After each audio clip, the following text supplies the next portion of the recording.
So today we are going to run over the Free Flow project. And the Free Flow project is literally the research project. So we went through this a little bit. Uh, we had a lesson on this before Christmas, an overview of the Free Flow project. But really, that was a massive overview. The whole reason why the Free Flow project exists to find evidence for energy healing, basically. And that had lots and lots of sub projects within it with lots of phases, 7 phases. And, there was a literature review in there. There was a detections phase, there was a processes phase to try and understand exactly how the healing is working or find evidence for how the healing is working. And there was a lot of overlap to the reincarnation project as well, because detecting the subtle energies in our bodies and the energy body and all those systems, it's common to both projects.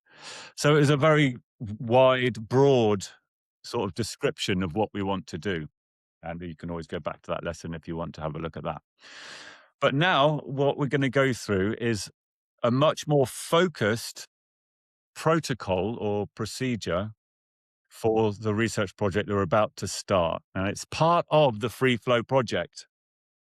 But now, this protocol that I've filled out is basically the protocol that is given to the university to apply to do the research project.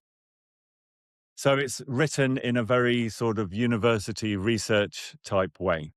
And I've had a meeting with the university already, and the university that we're talking about is Marjon University, uh, Plymouth Marjon University. And hopefully we're going to have a collaboration with Exeter University in the third year, but I haven't talked to them about that yet. But so this protocol I'm going to go through basically shows the whole project. Sorry, I shouldn't say that really. It shows the whole project that we're going to start with the university, because the Free Flow project, remember, is a huge thing that's going to take so many years and so many different projects. And this is like a focused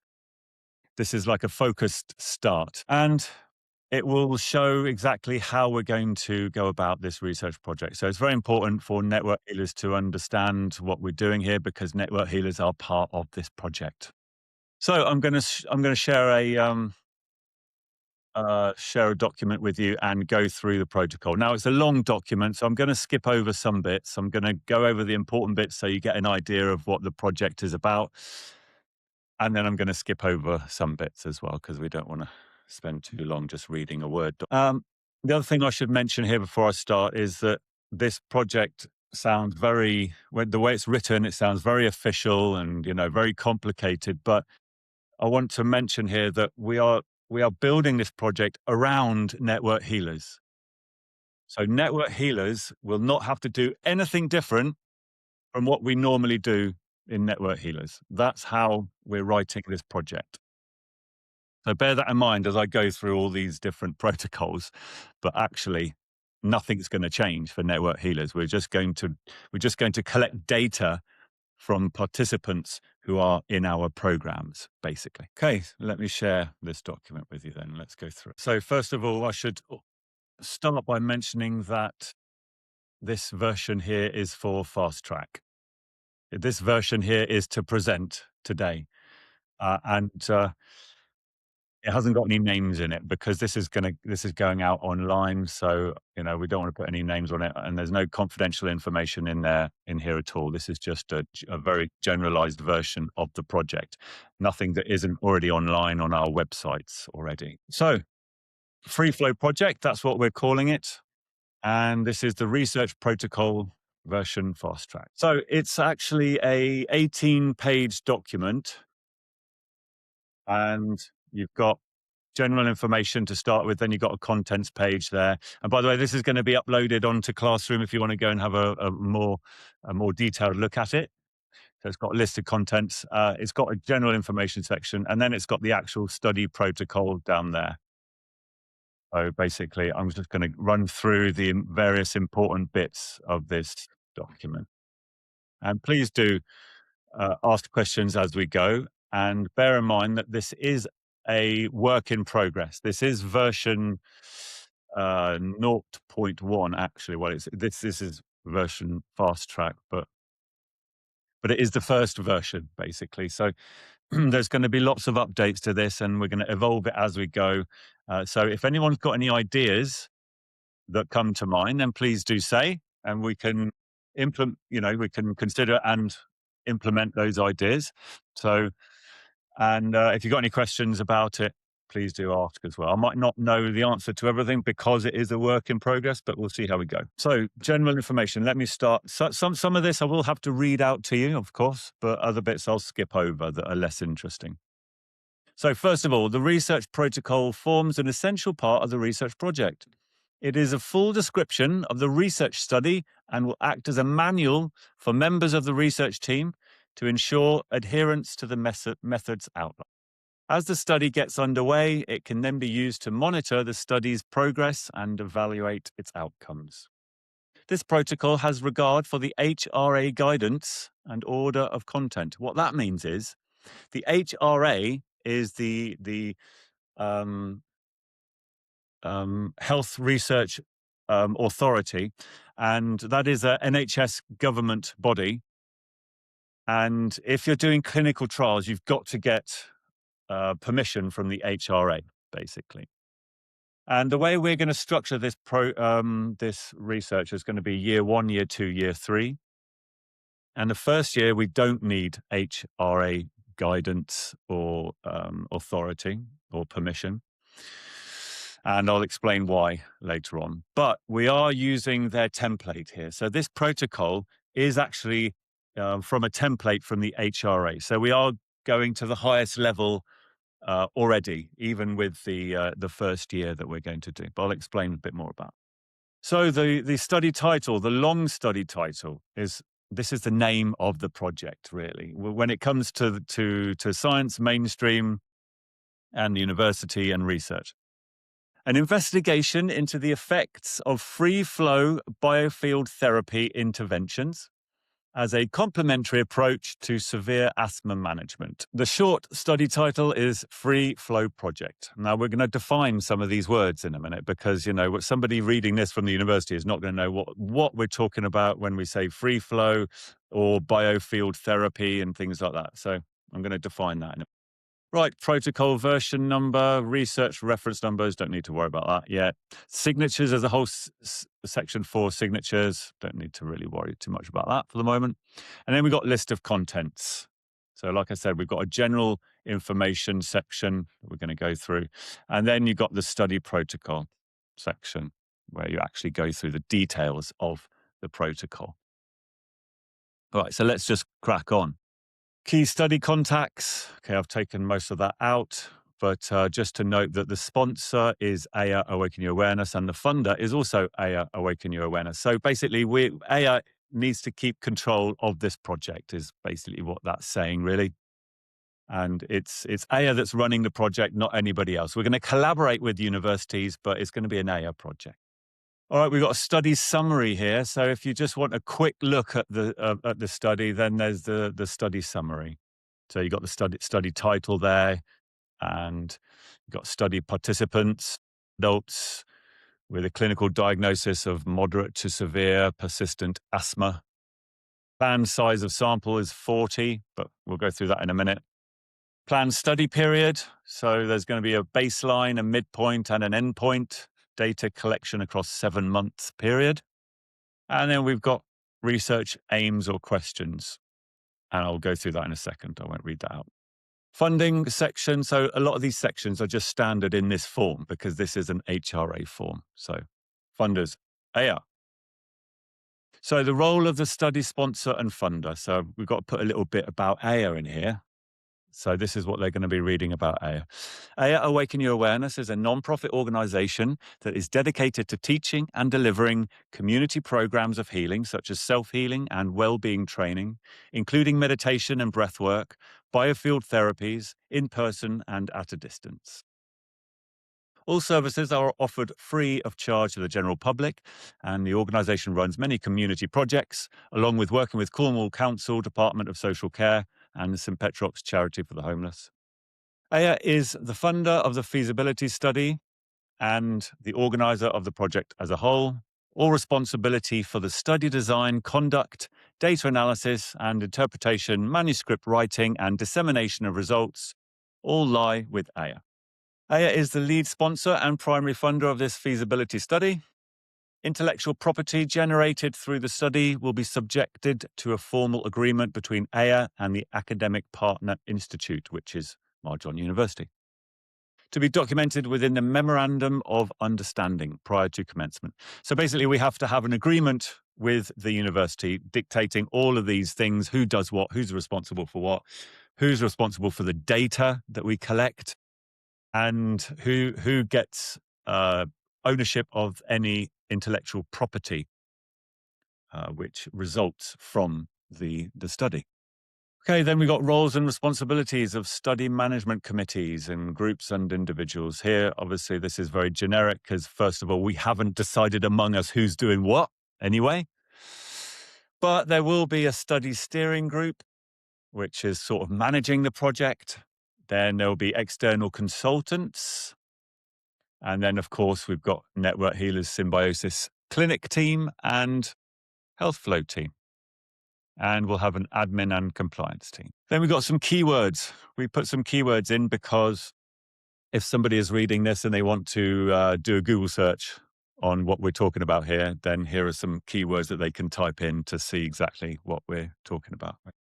All right, now we go on to the study protocol. So this is an explanation of what we're going to do in the project. And remember, somebody is reading this completely cold. We've got to send this to the university and they've got to understand what we're doing. They've got to understand how we work in Network Healers, all from this document. And, we've been running this for 6 years now. And, sometimes I'm sure you guys might agree that sometimes it's actually quite difficult to explain how we work, isn't it? So this document has got to be clear. So an investigation into the effects of free flow biofield therapy interventions as a complementary approach to severe asthma management. Background. In ancient cultures and societies, for millennia, a wide range of practices and a variety of systems of healing have been used as forms of medicine or healthcare. For the most part, these have been excluded from mainstream modern science, medicine, and healthcare. Many exist today as part of complementary and alternative medicine, in brackets CAMS. But most do not enjoy the same status as conventional allopathic medicine due to the lack of scientific evidence for their efficacy or the mechanisms by which they operate. While some claims remain contested within mainstream medicine, a growing body of peer-reviewed literature suggests that some of these types of healing methods or therapies can give measurable results. There is certainly enough evidence to warrant a closer look into some of these results. The aim of this research project is to further the scientific understanding of these ancient forms of natural medicine with a view to contribute to the evidence base for preventative and integrative medicine with potential implications for the reduction of healthcare system demand. So in other words, to help with the burden, help our NHS with the burden of the healthcare crisis that we're going through. Right, then we've got a definitions section, because some of these words we're using we have to define because not everybody knows what these words mean at all. Biofield therapies. Now, biofield therapy is actually an American term originally, and it's kind of, I think, one of the best terms I think that's out there in a scientific way to describe energy healing, really, because I think energy healing in scientific terms doesn't sound very good. So biofield therapy is a complementary healing practice that uses gentle touch or non-physical interaction to influence the subtle energy fields that surround and permeate the human body. The goal is to restore energetic balance, promote deep relaxation, and stimulate the body's natural ability to heal itself. So that's biofield therapies. Now next, free flow biofield therapy. Now, free flow is our word, to be honest. It's our phrase. But I'm kind of thinking we should start using it, and eventually we can just call it all free flow. But it won't mean anything to anybody at this stage. So the way I'm defining that is the term free flow indicates that these therapies are being applied at a distance, because that sets us apart from a lot of research that's been done already. There's a lot of research that's been done on energy healing. And there is some research that's been done at a distance, but not very much. So that's where we are taking the next step with this research. Self-healing techniques define that, a set of holistical, practical techniques that can be integrated into daily life that aim to improve health and well-being, including meditation, breath work, nutrition, physical exercise. And then we define network healers for them, and we define the clinic program, and we define the health flow program, just so they know what we're talking about when we use those words. Right then, the research gap. So don't forget, we're still on the background section here. We're giving them the whole background to the whole project, basically. Now, the research gap. This is very important, because whenever you're going to do research, the university or the funders or whoever it is will always want to know what the research gap is. What is the gap in current research that we are aiming to fulfill? What next step are we going to take from what research exists already? So after a preliminary investigation that I've conducted, I've found that this is the research gap. So there is research that shows that self-healing techniques and biofield therapies can impact well-being and clinical outcomes. There's tons of research already that shows that well-being and clinical outcomes. There is research that shows that therapies applied at a distance can reduce pain and anxiety. And that's specific to what research has been done already. There has been some studies done at a distance, and they have come up with some positive results on reducing pain. There is research that shows that these therapies can impact epigenetics. So there have been studies done already that some therapies like breathwork, meditation, and things like that can impact the epigenetics of a person, change the ongoing genetics of cells. So they measure cells and they measure the epigenetic changes. So something's going on in the cells. So there is research that shows, but it's mostly on things like meditation and breath work. Okay, so this is where the gap is. There is no research yet that shows that these therapies applied at a distance can affect epigenetics. So that's where we want to focus. If we want to prove that energy healing exists at a distance, because, when you're in person with somebody, there's always the possibility that your close proximity energy fields or magnetic fields can be impacting the person. But at a distance, it's completely different. Your personal or close aura, for example, can't be affecting them. And that hasn't been done with epigenetics yet. So at a distance can affect epigenetics. That's one of our gaps. And also, there is no research yet that explores the factors that can affect the efficiency of the treatment. I'll go into that a little bit later. All right, so then there is a literature review. I haven't done a full one of them. We'll have to do a full one before we submit it. Right, now we talk about asthma and an overview of our 3-year plan.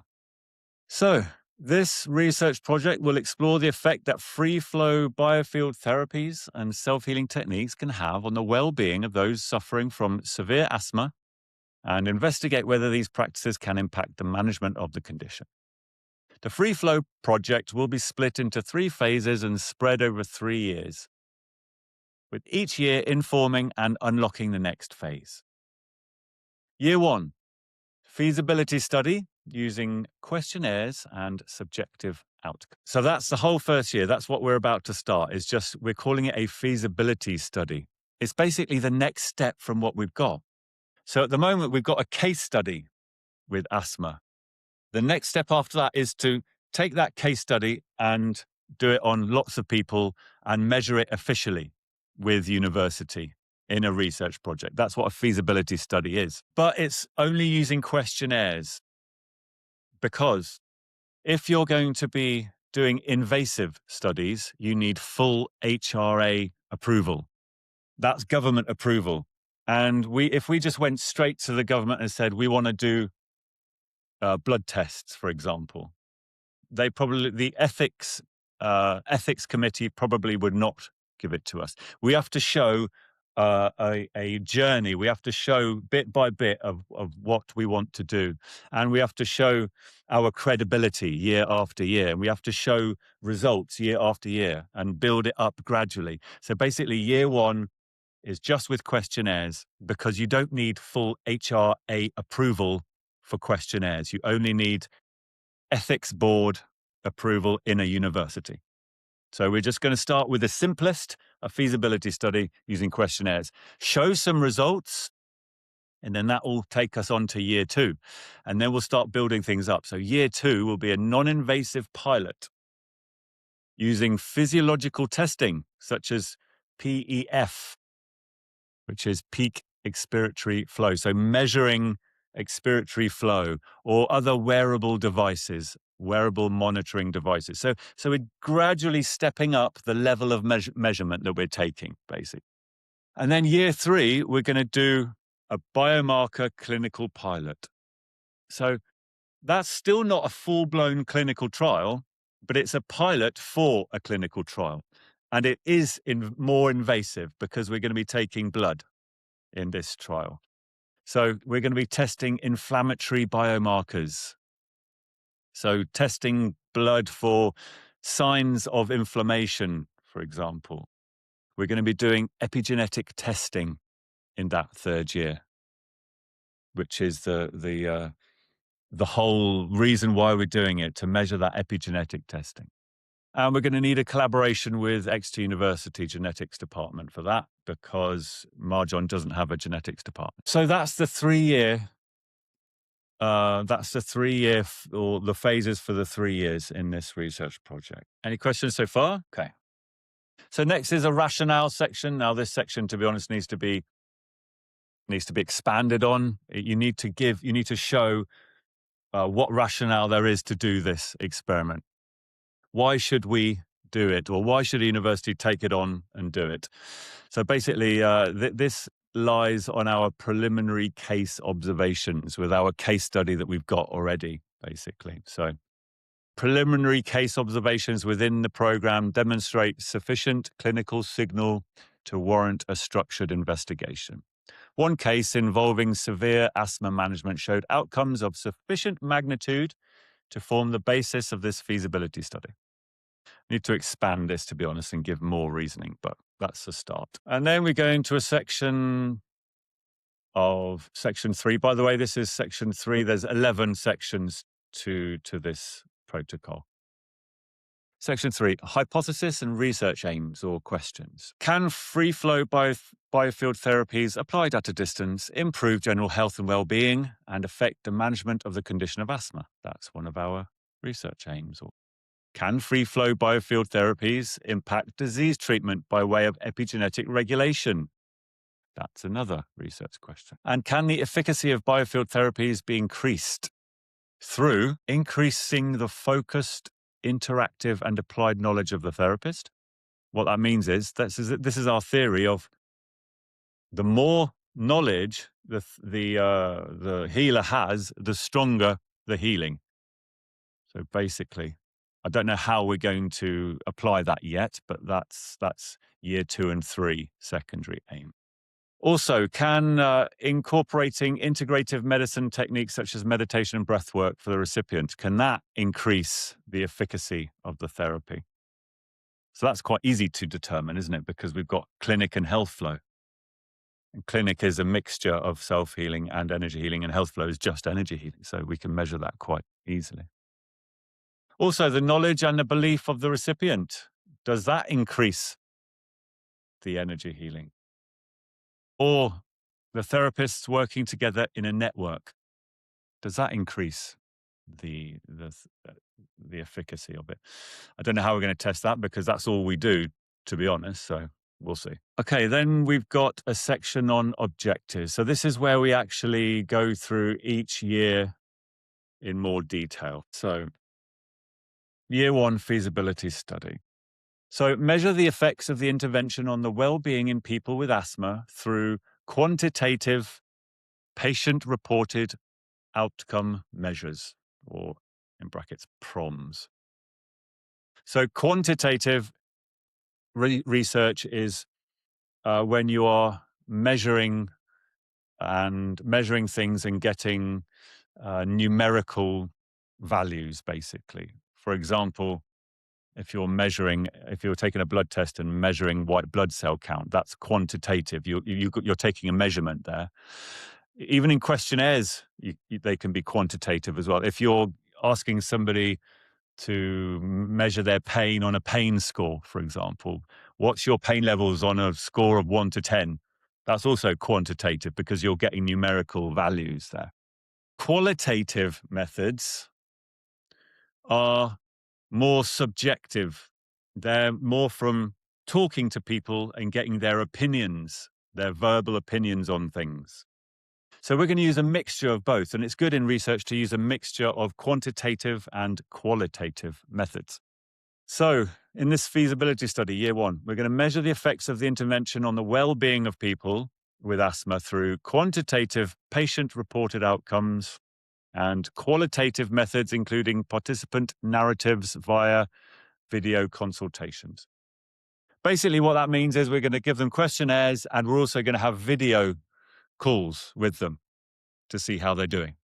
That's basically what that's saying. It's a fancy way of describing exactly what we do with network healers, basically. Also, next one, point 2, measure the effects of the intervention on the management of the condition of asthma using the same methods. So here, this first one is the well-being. So we're going to be giving people well-being questionnaires to measure if the healing makes them feel better. And then point 2 is the management of the condition of asthma. So this is more medical. Is asthma getting better from this treatment? So they're 2 kind of separate issues there. And also we want to test 2 groups. So number 3, test free flow biofield therapies combined with self-healing techniques. That's clinic, isn't it? So group 1 is going to be the clinic program. And then this one here, test only free flow biofield therapies at a distance. That's health flow. So group 2 is going to be the health flow program. So basically we are building a research project literally on how we work. So we're not going to actually have to do anything different. Okay, year 2 is a non-invasive pilot. So basically, I will scoot over this a little bit, but we're just going to build on the objectives and improve the methods, basically. So one example is that in year 2, we can include a control group, because in most research studies, there has to be a control group so that you can measure the difference. So a control group is basically a group of people where you're not doing anything to them at all. So you can measure for sure that the people receiving the intervention that the results apply to them and not to both groups. Because if the same thing happens to the control group, then you've got an issue, haven't you? And basically, year 2 is just stepping up all the procedures and all the variables, basically. And then year 3, biomarker clinical pilot. This is where we're actually going to be doing more invasive studies like blood tests. So, but also we can try and include a blind study as well. Now, I don't know exactly how we're going to do this, but we might be able to do it in health flow. So a blind study is when you're applying the intervention to people who don't know whether they're getting the intervention or not. We might be able to do that with health flow, but it depends on Yeah, we've got to talk about that to see whether it's possible or not. But anyway, the main point of year 3 is to measure inflammatory markers. Eosinophil counts, that's white blood cell counts, before, during, and after intervention. Also, epigenetic markers, before, during, and after intervention, to see the actual impact that the energy healing is having on the genetics. And also, this last point, investigate how the knowledge of the therapists affects the results of the treatment or the epigenetic changes. I don't know exactly yet how we're going to do that or whether we can or not, but I'll put it in there to start. Okay, so the next point is study design and methods of data collection and data analysis. So this is the actual methodology. This is how we're going to do it. We've described the project now so they understand what we want to do in broad terms. Now we've got to explain the details of how it actually happens. So with this, we have to give them a description of the Network Healers Clinic program and give them a description of the Health Flow program. So this stuff you guys know already, of course. So I won't read it all out, but clinic program. This method of treatment is a mixture of self-healing techniques and free flow biofield therapy at a distance. So the requirements for the patient. So we tell them basically what the patient has to do. Is asked to sit at the same time every day and perform specific meditations and breath works for the duration of the session. The self-healing techniques, asked to attend one video call every 1 to 2 weeks, and various questionnaires filled out periodically. And then a little bit about the methods of the healers. So this is how we work, because we've got to explain, in detail, and probably have to elaborate on this, to be honest. The healers will each have a number of patients they are allocated. Each healer will hold video progress meetings with their patients, 1 to 2 weeks. And there will be a 2-weekly video meeting for the Network Healers Hub, where they'll collaborate on their methods for both the patient's self-healing journeys and the biofield. And this point here, there will not be any in-person contact with the patient. This is for the research project, it's all going to be remote. Okay, and then Network Healers Health Flow program. This method is less interactive, no involvement from the recipient. Biofield therapies are sent over a distance by the therapists, and a brief feedback and update by email from the recipient is the only involvement of the participant. So data collection methods is next. So we're going to be asking people to fill out questionnaires, and that's going to be on a smartphone, tablet, or computer. We're going to use a software called Qualtrics for that.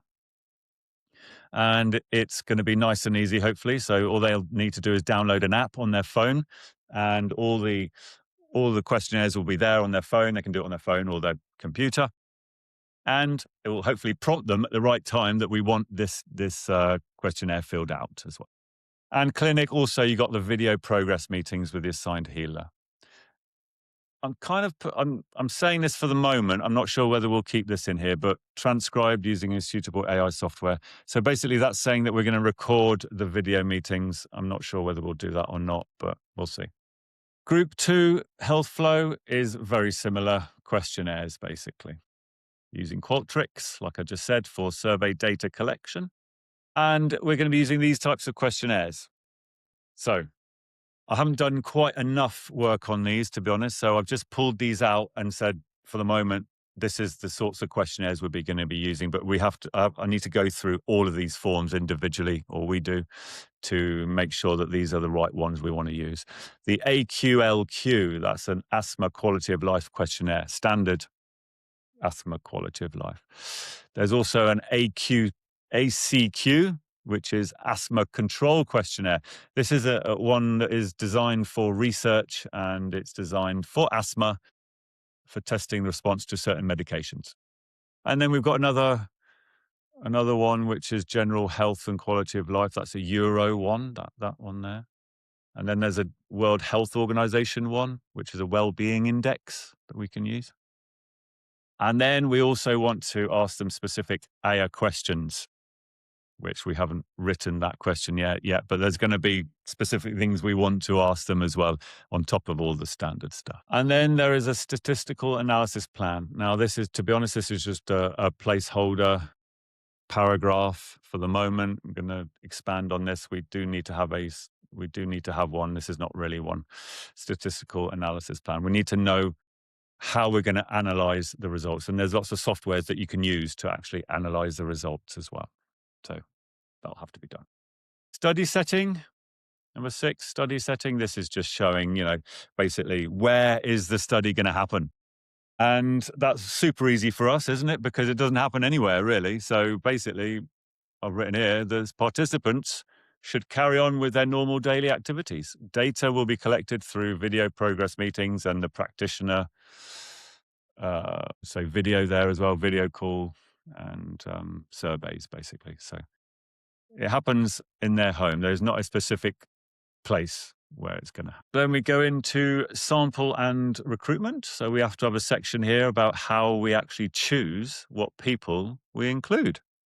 Ability criteria, which includes inclusion criteria and exclusion criteria. So in the inclusion criteria, the gender, age range, we want to go for adults, so 18 years and over. And the only reason for that is just the regulations and paperwork needed if you're going for under 18. And for this feasibility study, for the first year, we're just going to go as simple as we possibly can and then maybe, increase it after that. Any ethnicity, any socio-economic grouping, and of course, clinical condition of asthma. That's in our inclusion criteria. Using a range between moderate persistent asthma to severe persistent asthma. Basically, what we're saying here is that we want to focus on the more severe cases, so moderate to severe, rather than light cases of asthma. And location, UK. Exclusion criteria, so of course 18 years and under.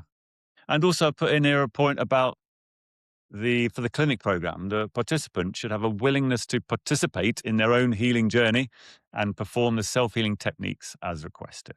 That's important.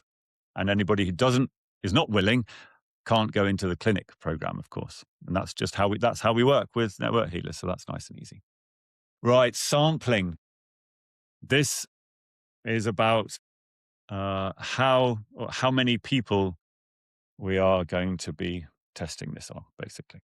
So again, for the moment, this needs more discussion, but for the moment, I've put these numbers in here. So this study aims to recruit a total of 40 participants allocated across 2 groups. So quite clearly, we can take more people in the Health Flow program than we can in the clinic program. We know that already. So group 1, clinic, I've put 10 participants for the moment. So this is over the course of a year or so. But to be honest with you, it will finish when it finishes. So whatever we put in here, let's say 10 participants in clinic, we either just carry on until we've got 10 participants, the data of 10 people, or we cut it short if we want, cut it short after a year, even if we've got 7. So, it's our choice really. And then for group 2, which is the Health Flow program, I put 30 participants. So really, we still need to discuss this with the management team and decide if these numbers are right. And, they might change as we go along as well. That, it's not, it's flexible, I'm sure. And sampling technique, this is just, how we're going to find these people. So for example, AYA's existing community social media channels. We can do targeted social media advertising directed at asthma-related interest groups within the UK. And to be honest, I think the most of them are going to come from this next point. Online health communities and patient forums. You can actually go online and there's these organizations which actually find participants for you for various studies. So there's one called Health Unlocked and there's one called Asthma Plus Lung UK. And hopefully we'll do this in a cost-effective way. because a lot of these are free. You can actually pay if you got loads of money. You can actually pay a lot of money and get a company to manage the whole thing for you. But obviously, that's what big companies do. And referrals from existing participants as well. Okay, and I'm going to scoot over quite a few things, I think. So recruitment, we have to have a little procedure on how we recruit people into this. So a step 1, expression of interest. Step 2, a screening. We have to have a screening survey. Step 3, identification of the right people for the study. And then step 4, initial contact, actually contacting them. And then we have to have a consent form as well. Consent is a big part of this.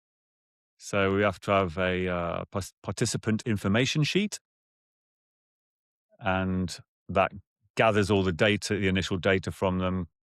We have to give them opportunity to ask questions. Of course, all this is common sense, of course, isn't it? But it has to be written down so that the authorities can see that you've got it in your protocol. We have to assess their capacity for the study. We have to have digital informed consent. So that'll be via a form on the Qualtrics platform. We have to protect them against coercion, and we have to give them a right to withdraw at any time. Of course, this is all common sense stuff. Then there's a whole section on ethical and regulatory considerations. So we have to do a risk management or a risk assessment, of course, which is part of anything these days. So we've got a little risk table here, and I'll give you a few examples. Psychological distress arising from reflection on chronic illness during survey. So basically, you have to watch out for people who are in too much psychological distress. A participant discontinues prescribed asthma medication, so that's a risk. Of course, if people say, "Oh, I don't need to take my medication anymore," we want to be removed from that decision, of course, because they need to follow their GP's advice. Deterioration of asthma condition during the study. What happens if that happens? Emotional dependency on the healer relationship. What happens if that happens? Coercion of existing AS service users. Okay, so all of these are low. And by the way, this study is extremely low risk. It would be classed as extremely low risk. There's not even any in-person contact. So I've put that there. This study is classified as low risk. But anyway, you've got to put a risk in, the likelihood, and then the mitigation, basically, what you do in that situation. And then you have a little procedure of what you do in if any of this happens. So basically, advise the participant to contact their GP or dial 999, emergency services. Notify the safeguarding lead within 24 hours. Record the event in the adverse event log. Right.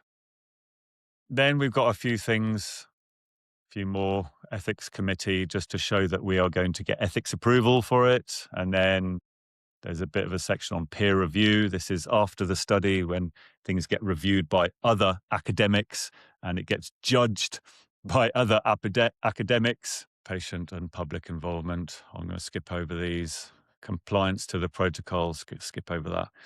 Data protection and patient confidentiality, I'll skip over that. There's a section on indemnity and insurance, make sure that we're insured for all of this. Skip over that. Access to final study data set, that just lists who's actually got access to all this data, because data is such a valuable commodity these days. You have to be very careful with it, of course. Dissemination policy, number 9. This shows how we're going to disseminate the information. So publications, how we're going to inform people of what our findings are. And who owns it? Data ownership, publication rights. Participant notification, how we inform our participants what the results of the study was, etc.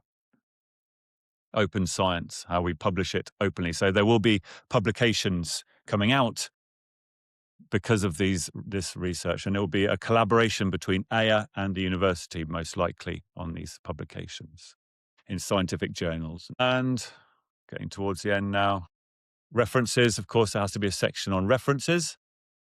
because there's going to be a literature review as part of this document. So all the references that we used as part of the literature review has to be stated here. Of course, I haven't put it in there yet. I've just put this section will be filled out in version 0.2. And then appendices section, last section. This list here is a very useful list.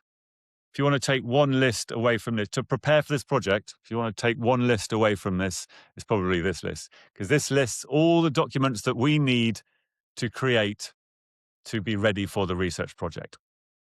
Now, a lot of these we've got already, to be honest with you. Look, AIR safeguarding policy we have, AIR organizational insurance certificate.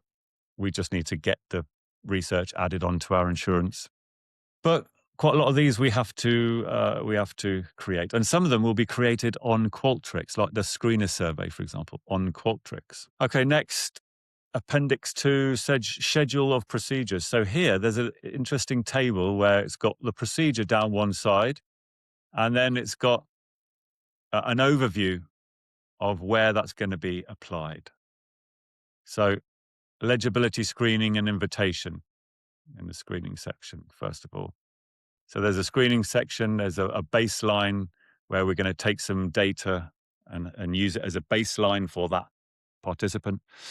And then month 1, 3, and 5, and then the end month, basically. And yeah, we've got all the procedures down here, what forms we're going to use and what interventions we're going to use in what month, basically.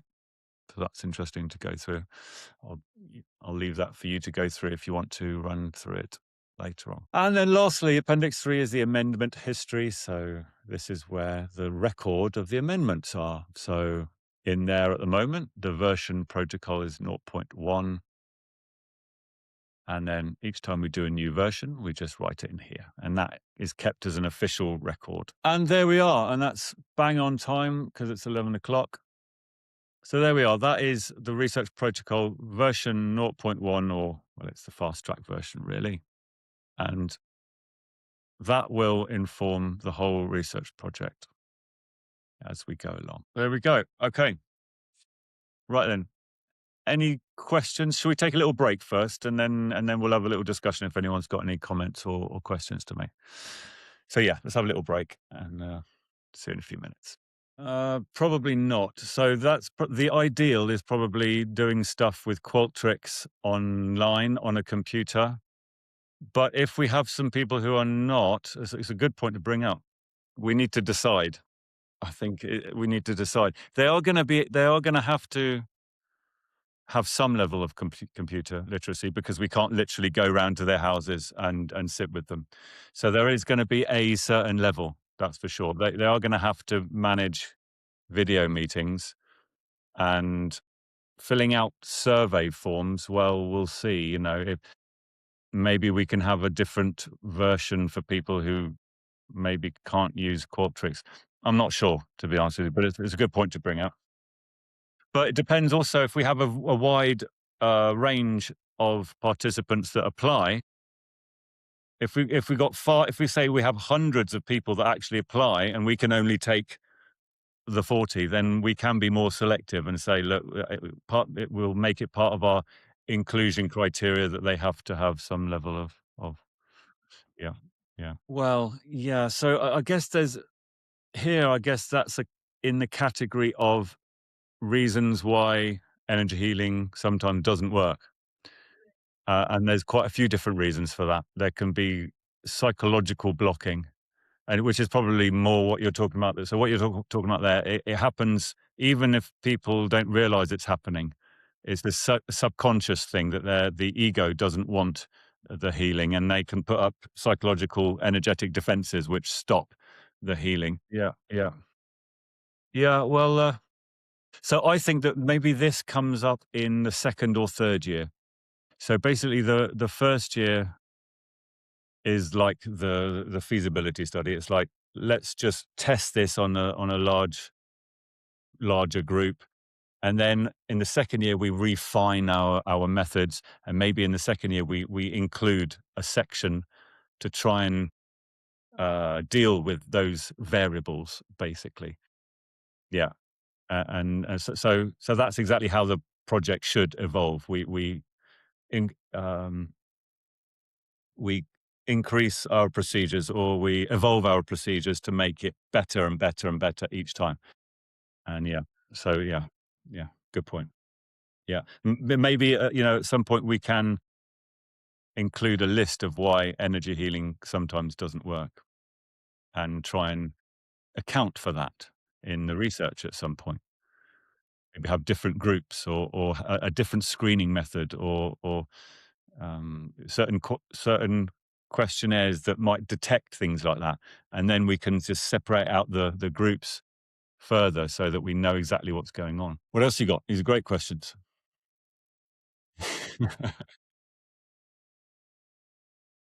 So the first point about the life plan thing, that's one of the that should be on the category sometimes why energy healing doesn't work. So it's likely we will come across some people like that. And I think we just got to account for it as we go. Maybe in the second year we come up with something, a category like that. But other than that, I don't think we can do anything about it. I think it's going to have to be part of our research, isn't it? And as long as we account for it, we're not going to be able to prove it. That will be our opinion as Aya, of course, until we prove reincarnation and all sorts of other things. But at least if we try and account for it at some point, then that's all we can do, I think. With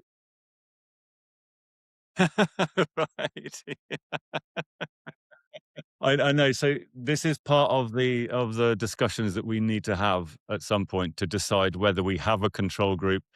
It's just, and because our own ethics, I guess, our own internal ethics. Do we want to have a group of people in our research that we're purposefully not giving energy healing to? I don't know. I don't know. That's a question we have to come to terms with, and I think it will probably come out in the wash, but after many discussions.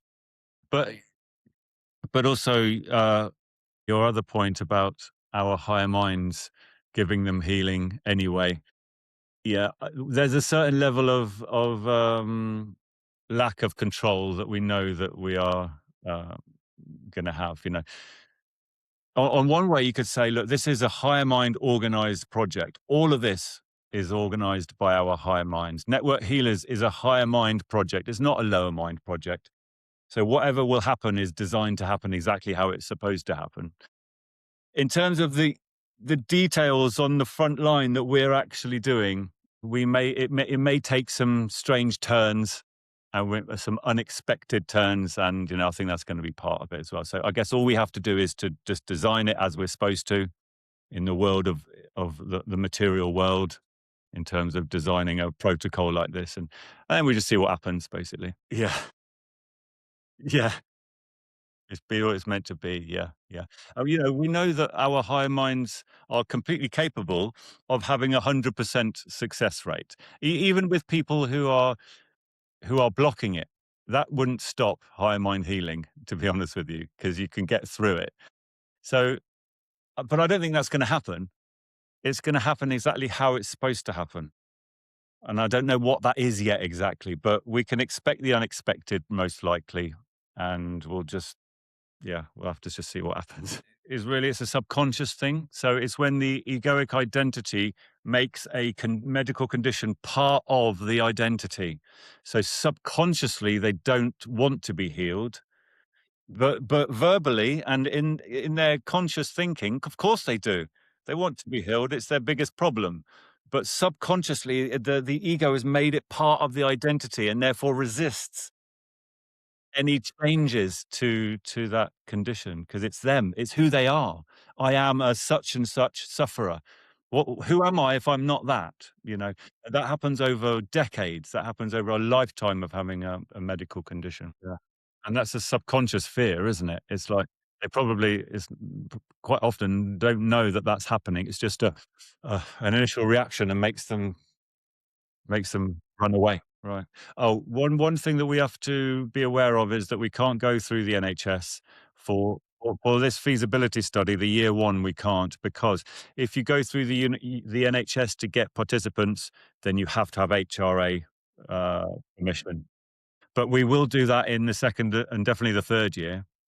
But for this first year, we want to keep things as simple as possible. So we have to do our own recruiting. I guess we could also mention about a time frame, although I mean, I guess we've talked about time frame a little bit already, but really, let's just go through it a little bit again.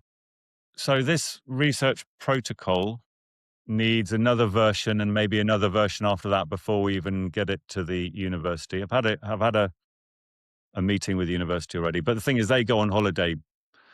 They're kind of all on holiday over the summer, so I don't know if much is going to get actually agreed upon. I might be able to squeeze in a meeting with the head of health and well-being there before the summer and hopefully present the protocol. Maybe it'll be on version 3 by then. But then there's going to be the summer probably, and then it'll probably start again in September. I can imagine that, well, actually, I know that it takes a little while for them to get an ethics committee sorted anyway.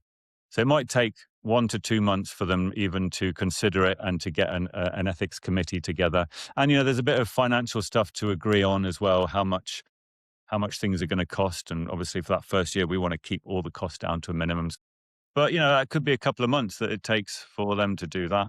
And then after that, it will be starting slowly, I'm sure. We'll probably start our recruitment methods that we've been talking about. And I can't imagine that suddenly we'll get 40 people all at once. And to be honest, that's probably not how we want to do it anyway. We want to start very slowly.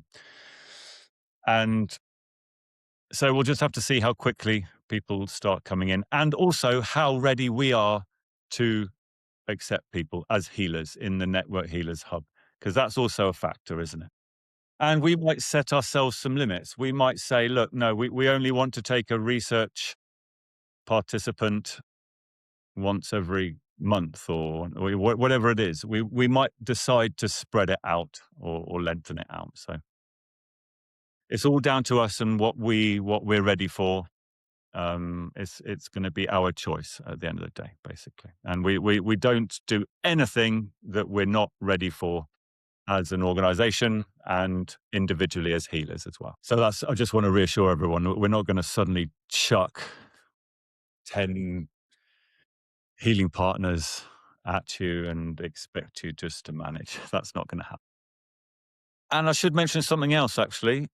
And that is that this is just a start, of course. This is our first case study and our first research project. But we are not an healing organization that just focuses on asthma, are we? We're going to have other case studies. And therefore, as a case study presents itself as part of Network Healers in other conditions, then we can then start another research project on those conditions as well. And this is part of a broader plan to get Network Healers accepted into mainstream healthcare in the NHS. Because we want to every year we want to bud off another Network Healers hub, hopefully. So it will grow, a network of hubs. And then eventually one day we want to become a department of the NHS. But to do that, we have to show evidence. And that's what we're doing here with this research. We're going to start with asthma, a 3-year project. But you never know, in year 2, we might actually have another case study. We might want to start another project. So we're going to have simultaneous projects on different medical conditions all running until we've got a massive data set. In 20 years' time or something, we're going to have a big data set of all these medical conditions with all the evidence that is required to actually jump into the mainstream. So that's kind of like the bigger view, the bigger plan. Yes. So next week there's not going to be a Monday morning lesson like this. So we're not going to have a 10 to 12 lesson next Monday. What we're going to do is we'll contact whoever's doing the role play. We'll contact you individually and organize a time that we can meet up with you and do the role play. And, maybe somebody can do it at 10 on Monday morning. So maybe somebody can do it at 2 p.m. on Monday. But otherwise, we'll arrange a time that is suitable. Basically, what we'll do is we're going to have a new case study. Still asthma we'll use, but we'll have a new case study. And I'll probably start with the role playing. So basically, The student will be the healer, of course, and asking the question. So this will be the initial meeting. You'll get a part one form already filled out. So you'll have the part one form, joining form. So you got some initial stuff, information about the healing partner, and then you'll have part two to fill out during that meeting. So I'll probably start off by being the healing partner, and so you can just ask me questions or interview me as if I am a new healing partner, and you'll have your checklist available in front of you so that you know roughly what things you want to try and ask and what information that you need to get from me. And then after that, we'll have a little chat about it afterwards. And then after that, you go away and you start to fill out the structuring the healing journey form with help, with lots of help from tutors, of course. So I'll probably do the first one, and then maybe Sally will do the next one, and then whoever would like to do them, basically. So that's the general gist of it. And we haven't yet put a time frame on handing the structuring the healing journey form in, but it's going to be a fair amount of time, similar to the exam as well. To be honest with you, because it's quite a lot of thinking to do to fill it out properly. So the role play exercise kind of goes along with the exam, if you know what I mean. It's a kind of end of year kind of assignment. Yes, that's a very good point. An information sheet is always available to the healer, unless, of course, it's a new condition, which then they have to help fill one out.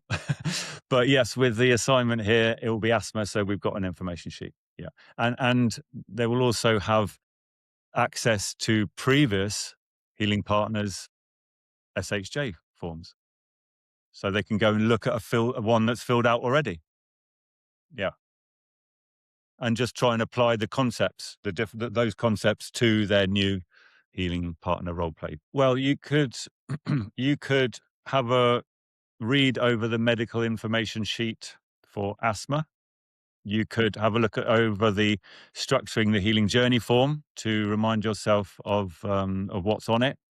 You could have a look at last week's lesson. Not last week, is it? No, well, last week's lesson and the week before that, the two case studies lesson, you could have a look over that as well, or at least just read the course notes to remind yourself. You could look over the lesson, which is called Structuring the Healing Journey, to remind yourself about that. And that's about it. So that's enough, probably. Don't worry, it's going to be fun. And then we've got the exam. So the exam, I will just, so next Monday, we're not going to meet like this in a group. The following one we are, but I'm just going to go over the exam basically. So it's just showing you the exam, showing you the sections of the exam, looking at some of the questions, and then you'll have a couple of weeks probably to go away and do that, and probably you'll hand in the structuring and healing journey form from the role play at a similar time, and that will take us probably to the end of July. And then we'll have the month of August to iron out any questions or any assignments that haven't been done, and also to create a new hub. So we'll have the month of August to create to decide when we're going to have a new hub meeting and all that, and get a new hub together. And then with looking for a September start really to the new fast track. Yes, because Mondays will be fast track 26. Yeah, yeah. So, and if you want to come and if anybody wants to come and join the lessons again, of course, that's absolutely no problem at all. But that will be on a Monday morning still. The lessons education will be on a Monday morning, and then we'll pick another, hopefully suitable for everybody, a time to meet in the new hub. All right. Well, I think we're there, really, aren't we? It's almost 12. Excellent. So we will be in touch with those of you who's doing the role play. We'll be in touch to organise a specific time. And other than that, we'll see everyone in a couple of weeks on Monday for the exam run through. Awesome. All right. See you soon. Bye bye.